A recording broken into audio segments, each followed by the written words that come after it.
Om Namo Bhagavate Vasudevaya. Om Namo Bhagavate Vasudevaya. Narayana Namaskritya Naram Narottamam Devim Saraswatim Vyasam Tato Jayante Nashtaprayeshu Bhadreshu Nityam Bhagavata Sevaya Bhagavati Uttam Shloke Bhaktir Bhagavati Naishtaki. So continuing with the discussion on Srimad Bhagavad Gita, chapter 16, the divine and demonic natures, texts 1 through 3. So we started with the divine qualities and we covered up to charity, and we'll continue from here onwards. Then Prabhupada writes, then as far as Dhamma, self-control, is concerned, it's not only meant for other orders of religious society, but is especially meant for the householders. So in these shlokas, of course, all the qualities are meant for everybody, but some are specifically meant for some sect. Just like for sannyasis, it was abhayam, fearlessness, and other qualities that are mentioned in the beginning. They are, what is that? Abhyam, purification of one's existence, cultivation of spiritual knowledge. And then for householders, charity, self-control, performance of sacrifice. For brahmacharis, study of Vedas, austerity, simplicity. So every status of social order, they have to develop these qualities. Of course, it's not that for sannyasis, this Dhamma is not required. Of course, it is required. He's supposed to control his senses, but it is more required for a grihastha. Why? Because he is always in touch with the opposite sex. So Prabhupada writes, then as far as Dhamma, self-control, is concerned, it's not only meant for other orders of religious society, but is especially meant for the householder. Although he has a wife, a householder should not use his senses for sex life unnecessarily. There are restrictions for the householders, even in sex life, which should only be engaged in for the propagation of children. If he does not require children, he should not enjoy sex life with his wife. Modern society enjoys sex life with contraceptive methods, or more abominable methods to avoid the responsibility of children. So more abominable is abortion. This is not in the transcendental quality, but is demoniac. If anyone, even if he is a householder, wants to make progress in spiritual life, he must control his sex life and should not beget children without the purpose of serving Krishna. If he is able to beget children who will be in Krishna consciousness, one can produce hundreds of children. But without this capacity, one should not indulge only for sense pleasure. So this material world, actually, it is called Mathun Agar. It's a agar. Agar means prison. Prison for those engaged or captivated, entangled by the sex life. Mathunya Agar. Why? Because it's such a how should I say, such a deep desire, or this indulgence is so deep rooted. It's very difficult to control it, or very difficult to get out of it. But by the mercy of Krishna, by serving Krishna, by chanting Krishna's name, this desire, the inclination also goes away. Prahlad Maharaj, when he was 5 years old, I think 7 years old, he was speaking to his friends in the school, and he would preach to them. And he spoke on this subject of sex indulgence, and he said, what is this sexual activity? That is, it's like rubbing the two pieces of skin together. What's so great about it? So that boy, I mean, even at that age, he had such a realization. So, by studying the scriptures, by understanding philosophically things, and by engaging ourselves more and more in the service of Krishna, and Krishna is just like Radha Prabhu said, Prabhuji, your backdrop is very beautiful. If you look at the backdrop, look at Krishna, how beautiful he is, how beautifully he is decorated. And that's why he is called Madan Mohan. Madan means Cupid. So Krishna's beauty is such that it even attracts the Cupid. The Madan, which by his 5 arrows, the whole world is bewildered. And that Cupid is attracted by the beauty of Krishna. And on top of it, Srimati Radharani, her beauty is so captivating, so enchanting, that she is known as Madan Mohan Mohini. That she even captivates Krishna, who has captivated even Madan, Cupid. So we can't even understand the beauty of Srimati Radharani. And that same Srimati Radharani and Krishna, they are together, they are attracted by our service, little service that we render. They get attracted. So when this attraction is developed properly, then obviously we will give up the lower taste. The lower attraction, lower taste, lower inclinations, they automatically go away. But obviously, at the same time, we have to work on this weakness of ours. So that cultivation of proper qualities is always required. So we have to work on that weakness. It's okay. Let's work on it. So we do. That's why on the path of bhakti, there are two things are given. One is yam and one is niyam. Yam is the things that we are not supposed to do, and the niyam are the things that we are supposed to do. So if we follow those yam and niyam properly, then it's not at all difficult to get out of this weakness of heart. It's just little petty weakness, that's all it is.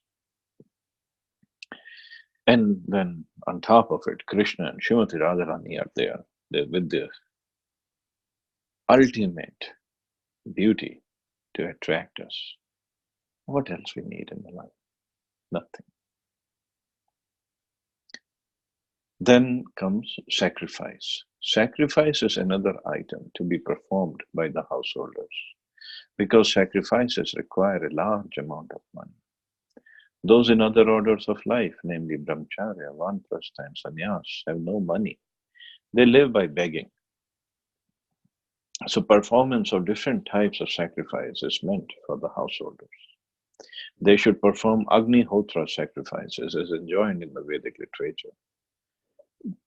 But such sacrifices at the present moment are very expensive, and it's not possible for any householder to perform them. So sacrifice is recommended, not for everybody. It is for everybody, in fact. I'm sorry. It is recommended for everybody, especially for householders, because so much of money is required in doing that kind of yajna, which was recommended in Treta Yoga especially. So Prabhupada says, but nowadays it's very expensive too, because we cannot find the proper ingredients and the proper Brahman to carry on those sacrifices. So it's very difficult.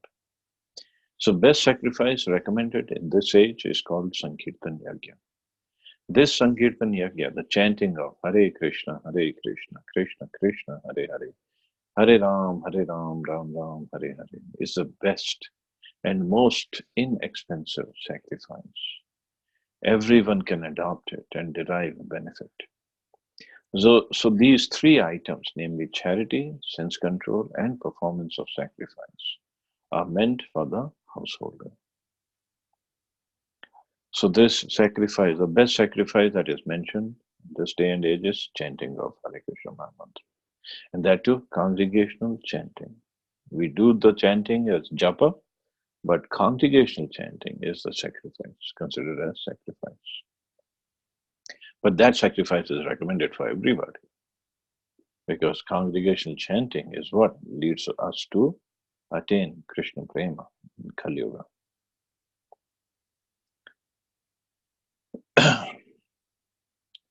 Then Swadhyaya, Vedic study, is meant for brahmacharya, for student life. Brahmacharis should have no connection with women. They should live a life of celibacy and engage the mind in the study of Vedic literature for cultivation of spiritual knowledge. This is called Swadhyaya. So brahmacharis, now for brahmacharis, the qualities that are mentioned are Swadhyaya, Vedic study. So they have to study the scriptures.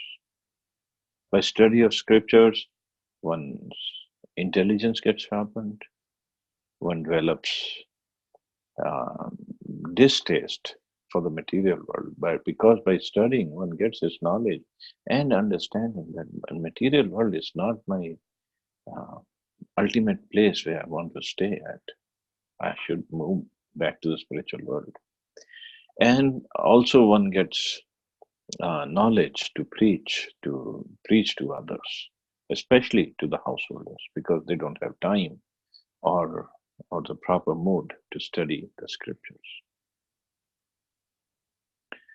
Tapas or austerity is especially meant for the retired life. One person. One should not remain a householder throughout his whole life. He must always remember that there are four divisions of life: brahmacharya, grihastha, vanprastha, and sannyas. So after grihastha, householder life, one should retire. If one lives for 100 years, he should spend 25 years in student life, 25 in householder, 25 in retired life, and 25 in the renounced order of life. These are the regulations of the Vedic religious discipline. A man retired from household life must practice austerities of the body, mind, and tongue. So these austerities are also, they're all mentioned in 17th and 18th chapter. That is tapasya. The entire Varnashram Dharma society is meant for tapasya. Without tapasya or austerity, no human being can get liberation. So, like we studied in Srimad Bhagavatam, even Brahmaji from the very beginning, he had to do tapa, he had to do tapasya to get the knowledge, to do the creation. So tapasya is very, very, very important. But we have to understand what is the right kind of tapasya for us. The theory that there is no need of austerity in life, that one can go on speculating and everything will be nice, is recommended neither in the Vedic literature or in Bhagavad Gita. Such theories are manufactured by show bottle spiritualists who are trying to gather more followers. If there are restrictions, rules, and regulations, people will not become attracted. Therefore, those who want followers in the name of religion, just to have a show only, do not restrict the lives of their students, nor their own lives, but that method is not approved by the Vedas. So tapasya, austerity, is very, very much required for us to make progress on the path of on the spiritual path. Even materially, one has to perform austerities to make progress. Materially also, to make more money, one has to work hard. And one has to spend more and more time in the office. This is all tapasya. What else it is? So tapasya, austerity, basically means to voluntarily give up our comforts in life to attain a higher goal, whether materially or spiritually. Tapasya is very much required. But the only only positive point in spiritual life is our tapasya that we do. It's not like we have to go to Himalayas and sit in a cave and meditate on the Supreme. That is tapasya. That's also tapasya. I'm not saying it's not. But for Kali Yuga, Mahaprabhu, knowing the condition of people in Kali Yuga, they are short lived, they don't have proper guidance, proper intelligence, proper bodily strength. So, Mahaprabhu, and of course, the Ved Vyasi, when he compiled all the scriptures, they knew we cannot do all these kind of tapasyas. So they made it very simple for this day and age. Just chant. In fact, that is also tapasya because it's so difficult to chant. We we can finish our rounds, but to chant properly, it's a big tapasya. But this tapasya of chanting, of hearing, and another tapasya in this day and age is to associate with devotees in a humble, cooperative mind, with a humble, cooperative mindset. It's very difficult. It's very big austerity to glorify others. Again, big austerity. We don't want to do it. We don't want to do it. We are so envious of others. But to speak of glorification, we don't even want to cooperate or help others. It's a big tapasya. But the beauty of tapasya, especially of chanting, is it really attracts the soul. So, so once we start tasting the holy name, once we start tasting the nectar in the holy name of Krishna, then it's no longer a tapasya. It's something we want to do it. It's something we look forward to doing. Something we love to do it. Something we cannot give up. Then it's not tapasya anymore. What tapasya? Tapasya is to voluntarily give up some comforts. There is no comfort giving up. We want to chant. Then it becomes love, actually. It's not tapasya. The material example that that comes close to my mind is a mother taking care of her baby. For an outsider, it might look like tapasya. Yes, it is a tapasya for mother to get up in the middle of the night if the baby has passed stool or urine, to clean up the baby, to clean up the clothes and maybe bed sheet and put him back to sleep. It's a big tapasya. But from mother's perspective, she does it very lovingly and very happily. Of course, maybe when the child grows up and he doesn't listen, so mother can always say, see, when you were 3 months old, I used to do this for you, that for you. That's a different story. But from mother's perspective, she will never say it is a tapasya. She'll love to do it.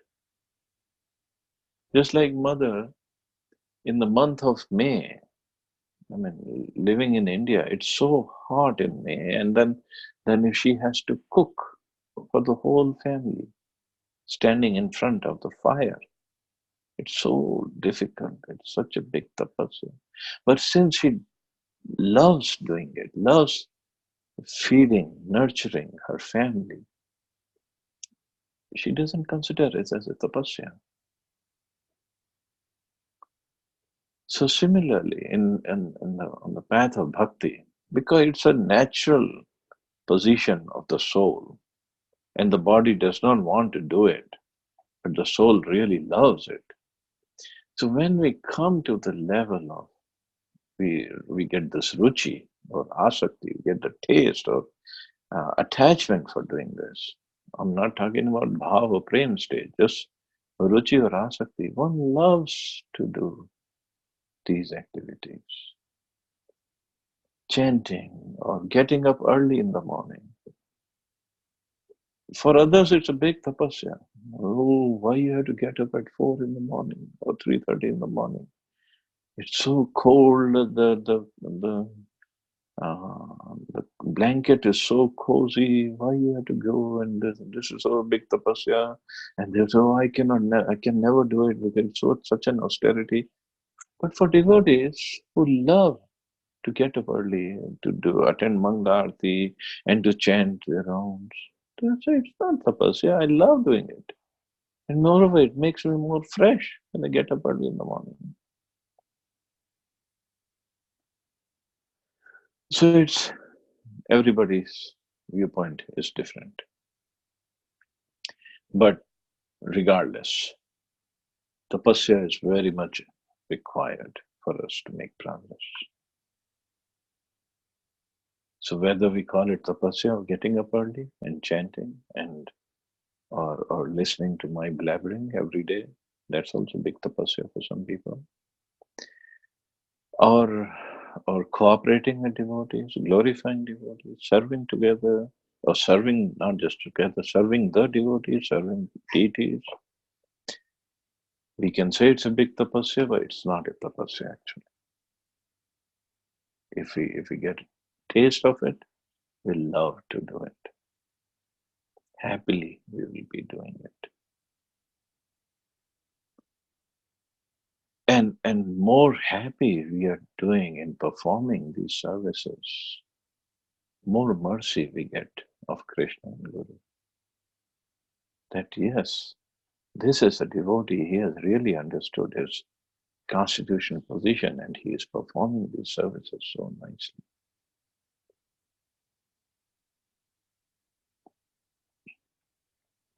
So tapasya or following these principles is very much required. So and further Prabhupada writes, as far as the Brahminical quality of simplicity is concerned, not only should a particular order of life to follow this principle, but every member be in a brahmacharya ashram, grihastha ashram, vanprastha ashram, or sannyasa ashram. One should be very simple and straightforward. So simple doesn't mean in modern day terms, simple means if we call somebody, oh, he is very simple, means he is very like somebody can take advantage of that person very easily. Somebody can fool him up very easily. Simple doesn't mean that. Of course, simple doesn't mean one should be crooked at heart. Only thing simple means he should have simple faith in Krishna, simple faith in devotees, simple faith in Guru, simple faith in the scriptures.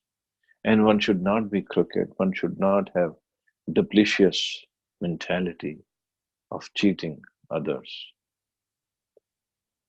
And with a simple heart, one should be ready to render any kind of service. That is simplicity.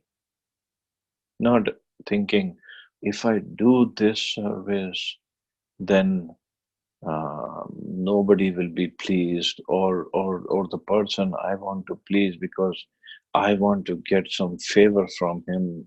That's why I will do this service, and I'll do it in such a way that he notices that I'm doing this service, and I'll broadcast my glories while I'm doing it. That's not simplicity. That is crookedness. That is playing politics. When it is mentioned that if we have committed an offense against somebody, against a Vaishnava, we should just simply go and beg for forgiveness. But what do we do when we have understood that we have committed an offense, or whether um, it's been imposed upon us that you have committed, whether we agree or not? Okay, either way. So we have to go and ask for forgiveness, but we ask the forgiveness in such a way that We put the blame on the other person, but still we show him that we are asking for forgiveness. That's not simplicity. We have to understand Krishna is not at all pleased by our duplicitous behavior or by our justifying ourselves. Krishna is pleased by our humble, simple heart. That is what he is looking for. At the same time, I'm not saying one should be so simple that everybody takes advantage of him. Of course, in the end, nothing can happen without the sanction of the Lord anyway. So that kind of faith in the Lord, so it's difficult to achieve, at least for a person like me. I'm very crooked at heart. But one has to be simple and straightforward. Brahman, especially a Brahman, is said that Brahman cannot tell lie. He just can't. And it is said that a Brahman, even at his house, even if his enemy comes, he would tell him all the secrets without any fear of getting taken advantage of. That is Brahman. That is real Brahman. So that's because he has full faith in the Supreme Lord. But these days, because we don't have that faith, we don't really have the faith that Krishna will protect me.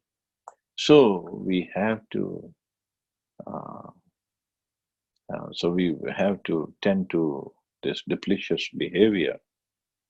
So thinking that I will protect myself. Maybe Krishna is there, maybe he's not, maybe he is busy with so many devotees. He has billions and billions of devotees to look after. Maybe he is so busy with Radharani and gopis that he doesn't have time for me. So I have to protect myself. I have to take care of myself, whether it is by duplicity, whether it is by lying, whether it is by cheating, whether it is by leg pulling, whether it is by backbiting, whether it is by committing offenses. I have to protect myself.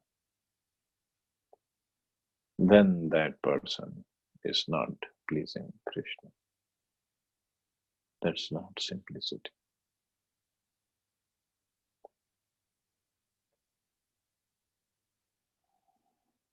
These are wonderful qualities, and Prabhupada later on write that we have to develop these qualities. Of course, more we are engaged in devotional service, these qualities will be developed, but we have to at the same time work on our heart to develop these qualities. It's difficult. I'm not saying it's easy. But at the same time, understand that these are the natural qualities of the soul, of a pure, unconditioned soul. These are the natural qualities. There's nothing new that we have to develop. All we have to do is remove the impurities or the coverings. That's all. Ahimsa, when the quality is ahimsa. Ahimsa means not arresting the progressive life of any living entity. One should not think that since the spirit spark is never killed, even after the killing of the body, there is no harm in killing animals for sense gratification. People are now addicted to eating animals in spite of having an ample supply of grains, fruits, and milk. There is no necessity for animal killing. This injunction is for everyone. When there is no alternative, one may kill an animal, but it should be offered in sacrifice. At any rate, when there is an ample food supply for humanity, persons who are desiring to make advancement in spiritual realization should not commit violence to animals. So Prabhupada saying, when there is an ample supply of food, grains are there, milk is there, fruits, vegetables, everything is there. What is the need for killing animals just to satisfy our tongue and fill our belly? There is no need. So, so obviously, when at least in Krishna consciousness, we all try to remain vegetarians or prasadamtarians. In fact, we only try to eat prasadam. So this part is easy for us to follow. But for people in general, it's so difficult to give up meat eating. And they don't understand. Meat eating means killing an animal and putting that flesh, that bone, those blood and the fat, cooking that and then putting that on the plate to eat. It's so gross. Of course, the problem these days is we don't see how animals are being killed. The meat comes in very beautiful, very nice, very attractive packaging to the supermarkets. And we just go and buy different kinds of meat and meat products, not understanding how much violence has been uh, committed to put that kind of meat in such a nice package in front of us. I mean, we don't get to see the animals getting killed in the slaughterhouses.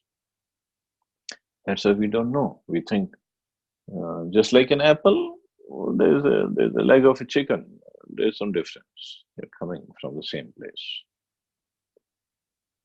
But no, animal killing, and especially animal killing for us to eat them, eat their flesh, is the grossest type of life. And unfortunately, millions and millions of animals are being killed every day.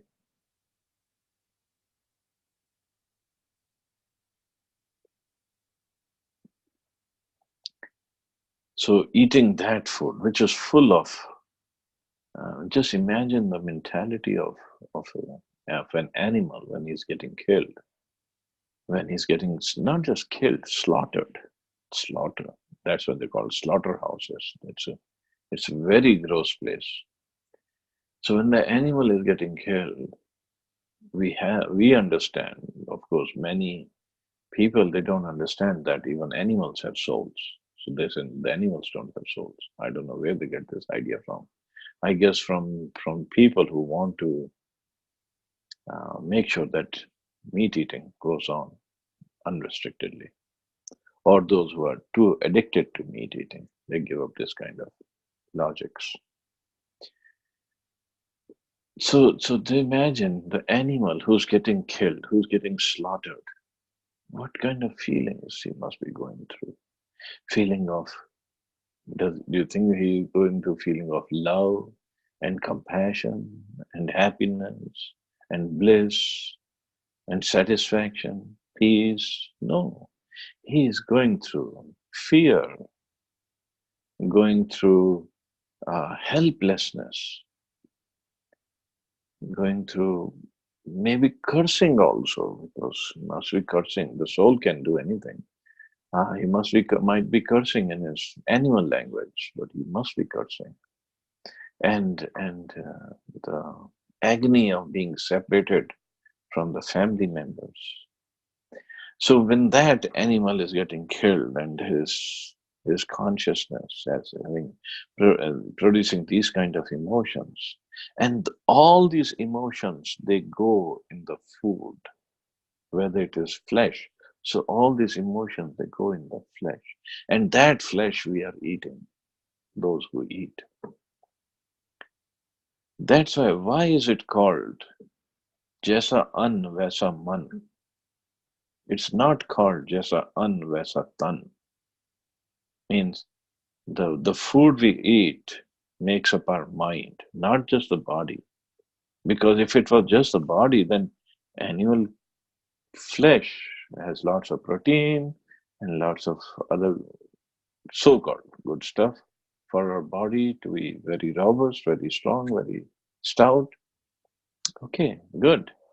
But it is not said that jasa an vaisa tan. It is said jasa an vaisa man. And man means man gets affected. Mind gets affected by the emotions that are there in that food, the vibrations in the food. So mind does get affected. So if we keep on eating that animal flesh,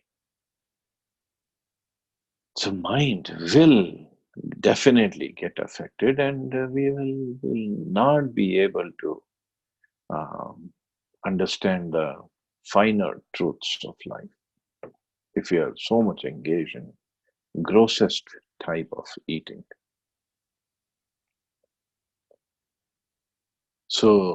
That's why later chapters we'll see how food is also in mode of goodness, passion, or ignorance. So we have to make sure that we eat that food in the mode of goodness, not in passion, not in ignorance.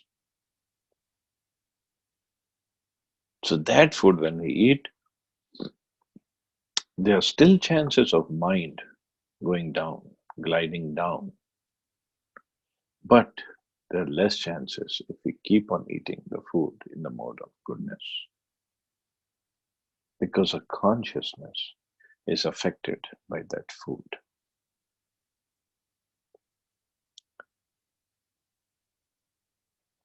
And then Prabhupada further writes, real ahimsa means not checking anyone's progressive life.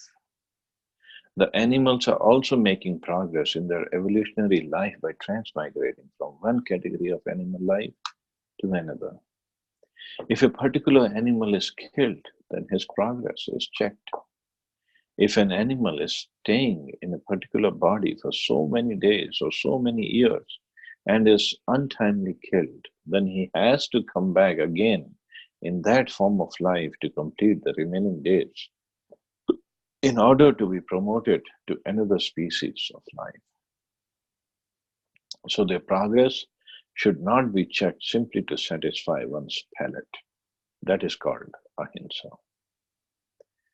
So another point that Prabhupada is making, say if you kill an animal, suppose the animal is supposed to live for 10 years, and you kill the animal at 2 years, so then his progress to another life form is checked, because he has to again come, that soul has to again come in the animal body to again live for 8 more years. So that means his progress to another form of animal life, or any form in the upward cycle of evolution, is checked for some time. And there's seven, I think it is said, seven people who are all implicated in the same crime of animal killing if they are involved. So means everybody who is involved like that, he has to go through the karmic cycle. And moreover, for a cow, if somebody kills and eats a cow, he has to go in the hell for as many lifetimes as there are hair on the body of the cow. He has to suffer for as many lifetimes, not as many years, but as many lifetimes as there are hair on the body of the cow. So another gross type of sin. And Prabhupada once mentioned that it's it's a grossest type of eating, but if you're still addicted to it, at least don't eat cow. You can eat lower animal like a goat or a chicken. So somebody asked Prabhupada, how can you even recommend doing that? Prabhupada said, because they are so addicted to it. So if they eat goat or chicken, at least they only have to suffer for one lifetime. But if they eat cow, they kill cow and eat that cow, they have to suffer for as many lifetimes as there are hair on the body of the cow. But the ignorance is so much that people don't understand this. Okay, now sticking to this point of ahimsa. So, in the beginning line, Prabhupada said, ahimsa means not arresting the progressive life of any living entity. Of course, later on he talked about meat eating, but there is another um, progress that a soul has to make. And that progress is on the spiritual path, even if the soul is in the body of human beings. So, ahimsa or non-violence will mean that if we are helping that soul make progress spiritually, then we are being non-violent. If we are not helping anybody spiritually to make progress on the path of bhakti, make progress on the path back home, back to Godhead, because that is the natural position of the soul, that is the natural progress of the soul, of a conditioned soul in the material world. It's a natural progress because he has to ultimately go back home, back to Godhead. So if we are not helping somebody on this path, that means we are committing violence. If we are helping somebody, then at least we are non-violent towards that soul. So means if we are not preaching, if we are not helping somebody make uh, progress on his spiritual path, on the path of bhakti, if we are not um, helping somebody to come closer to Krishna, that means we are being violent. We are not practicing ahimsa. So ahimsa is not just not killing anybody, it's also not killing the progress of the soul on the way back to Krishna. So, that ahimsa is even more beneficial.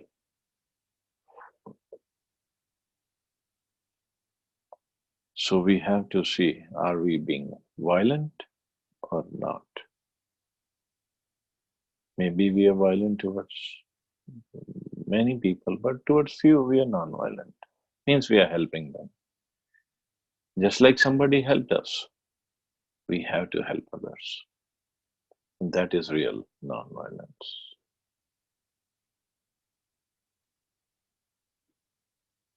I mean, between the soul and the body, there is also the subtle body.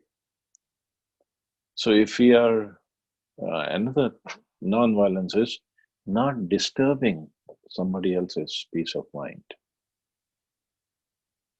That's also non-violence. It will be violent if you disturb somebody mentally or emotionally. Without understanding these finer points, we do commit violence all the time. But we have to be very considerate of others, the serenity, of peacefulness, of peace of mind. We have to be very considerate. That's also violence. If we just suppose I don't hit anybody, I don't kill anybody, but I disturb his peace of mind by my words, by my actions, by my thoughts, that's also violence. That means we are not ahimsa, we're not following this quality of ahimsa. So there are few more qualities left. So this I want to take up next time. I want to give some time for discussion because we have gone through so many qualities. I'll stop here. See anybody has any questions or comments.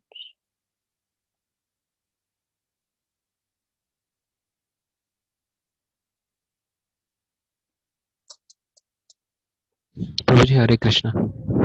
Hare Krishna. Prabhuji, one confusion, and when we talked about, Prabhupada saying that should not eat meat when you have enough ample fruits, vegetable, and other things available. Uh, Hmm. then Hmm. still, like we discussed earlier, then for sacrifice,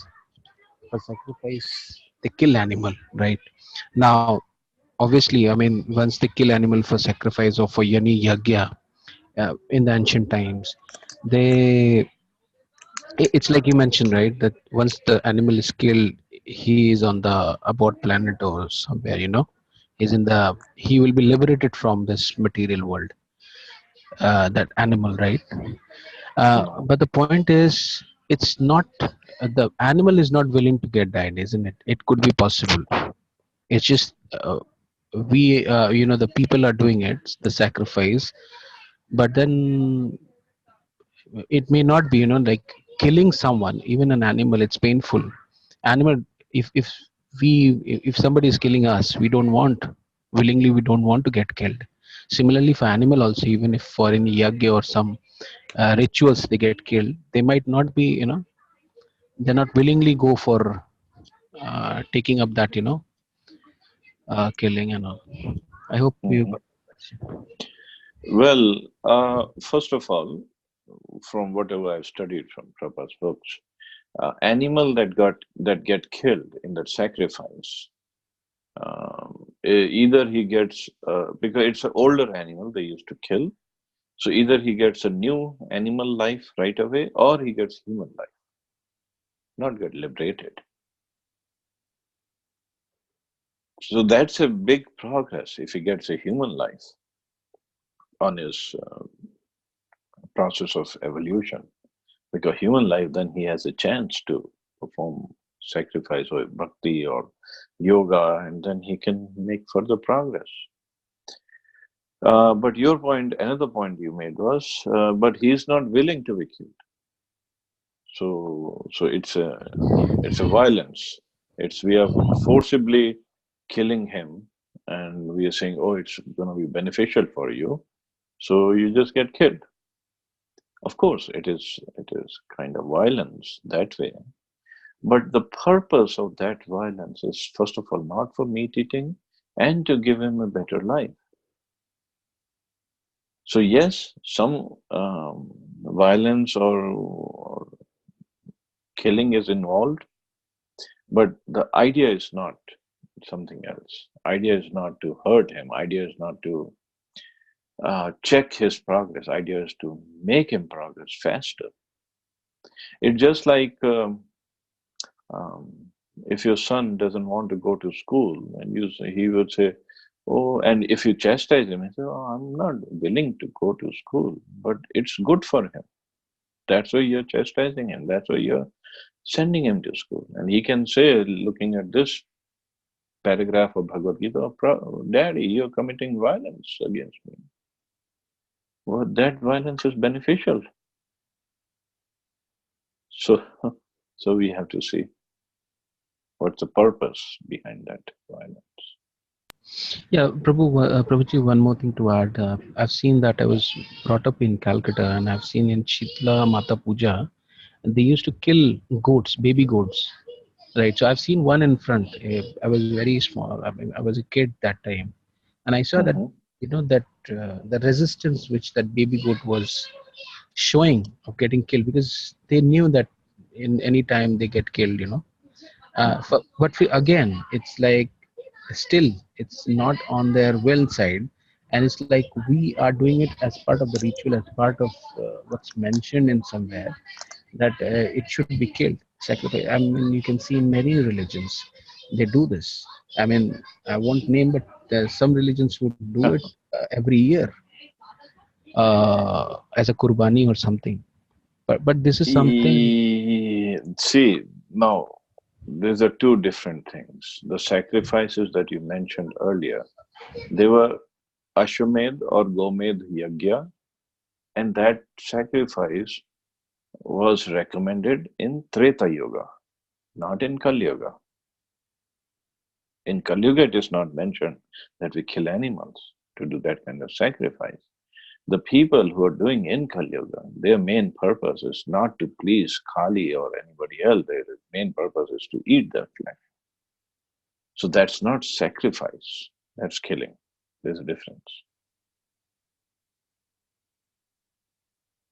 And in the religion you didn't want to mention, Islam, on Bakrid, they kill wholesale animals.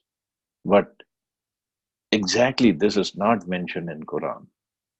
It is mentioned, you sacrifice somebody, especially your son who's very dear to you. You sacrifice him to Allah, and Allah will reward you.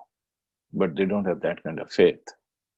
So some perversions has happened in Quran also. So they change the meaning, change the wordings. Oh, okay, if you cannot sacrifice your son, you buy an animal and you sacrifice. But where does it say that you eat the meat? Because you're not supposed to eat the meat of your son. How come you're starting to eat the meat of that animal?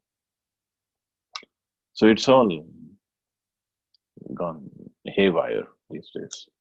And also this Kali Puja and sacrificing that animal in front of Kali, that sacrifice is not mentioned for Kali Yuga. But again, I'll take that back also.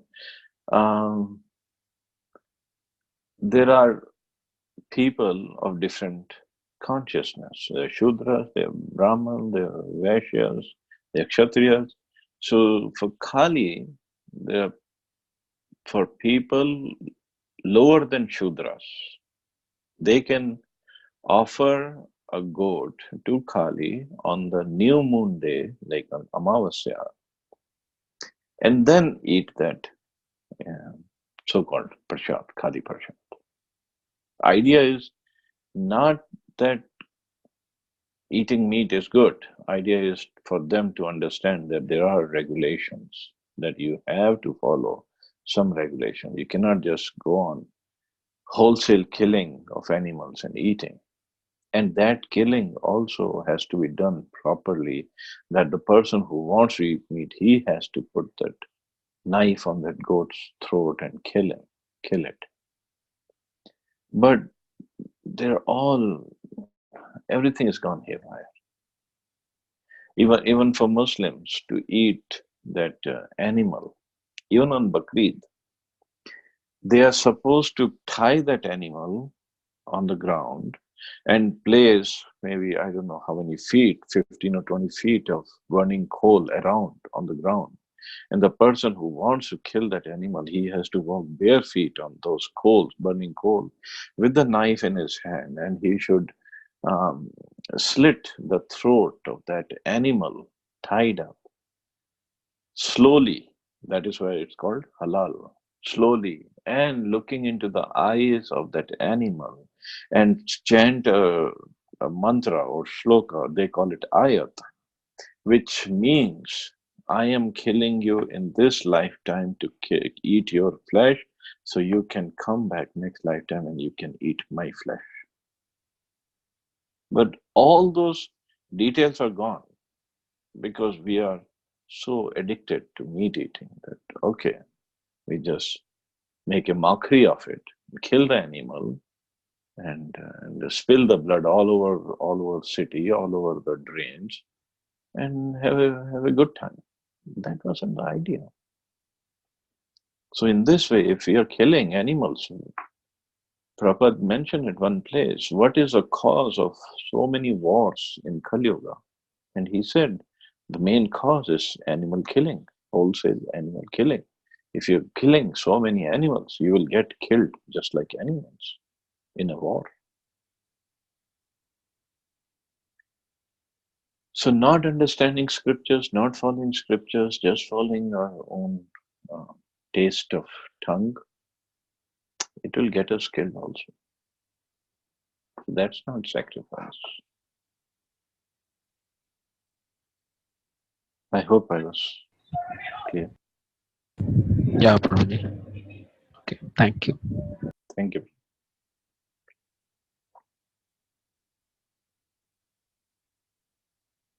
Hare Krishna Prabhuji, thank you very much Thank you, Prabhu. for the wonderful. And I know this is a very heavy class because there is a lot of qualities which is being described. One point I wanted to ask you about simplicity.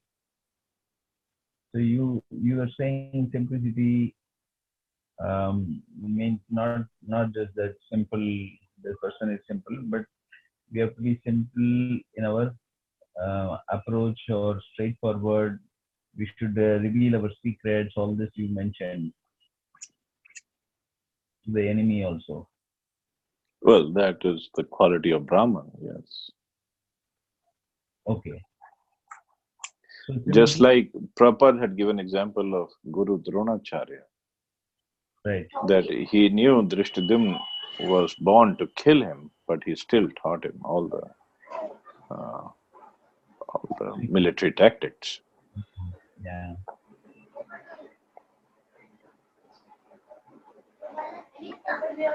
We also like when we start preaching the message of God, when we try to work for Chaitanya Mahaprabhu's movement, people will turn against us because of envy. Like Haridas Thakur, the Nawab, he himself became envious of Srila Haridas Thakur and beat him up at the marketplace. So likewise, when we preach, also we have some enemies. Although we don't want to consider anybody as enemy, then they start working against not only us. If they blaspheme us, we can probably forgive and forget that. But when they do this offense against the whole parampara, when they repeatedly do this kind of offense, so I asked you this question already also. How to remain simple and straightforward to such people who have so much enmity and violence within their thoughts, acts, and words. So how to deal with them? Is it like I find only one way, just to leave them and go.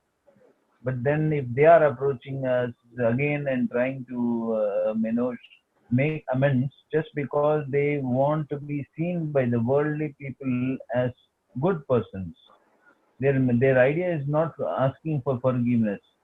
Even when they come to ask for forgiveness, they wanted to tell that, see, you did all these wrong things, and I'm asking you forgiveness because you should feel okay. So how to deal with their approach when they come to you?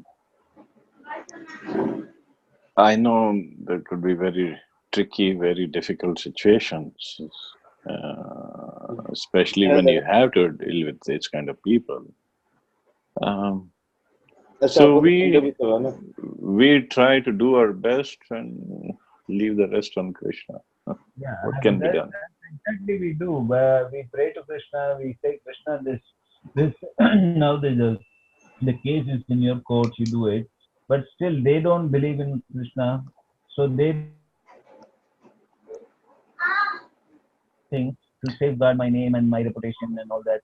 So they just keep pestering you or probably coming back to you. And we definitely know that there is no repentance in their heart because they have only feelings of revenge and negative feelings. I know that they all have suffered a lot in their life. That's why they are also inflicting suffering. But how to get away from them totally?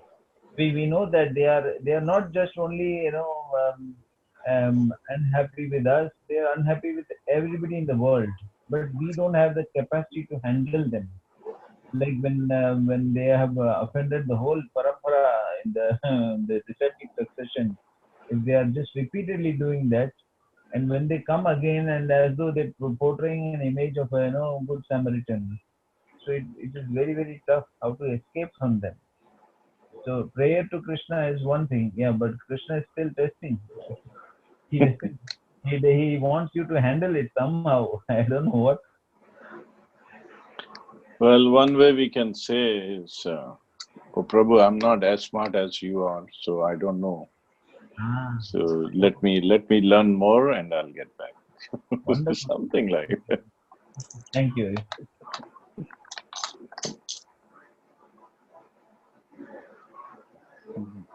I guess we can stop here. Yes, Prabhuji. Okay. You all have a wonderful day. Hare Krishna. Jai Shri Prabhupada. Hare Krishna Prabhuji, Jai Shri Prabhupada. Hare Krishna.